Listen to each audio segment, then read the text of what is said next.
Alamin natin ang procedural safeguards sa Pilipinas. Ano-ano ang batas na nagproprotekta sa mga taong may kapansanan sa larangan ng edukasyon? Ang Batas ng Republiko 1165 na nilagdaan at naging batas noong taon 2022 ay nagpatibay ng mga pulisya na gagabay magproprotekta sa mga students with disabilities para makapag-aral ng may kalidad at sapat na mga kagamitan upang maging matagumpay sa kanilang kakayahan kasama ang iba't ibang mag-aaral sa silid-aralan.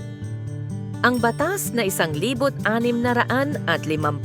ay naniniwala sa inclusive education, kung saan ang lahat ng mag-aaral, anuman ang kanilang kakayahan o kondisyon, ay nabibigyan ng pagkakataon upang makapag-aral kasama ang lahat ng mag-aaral.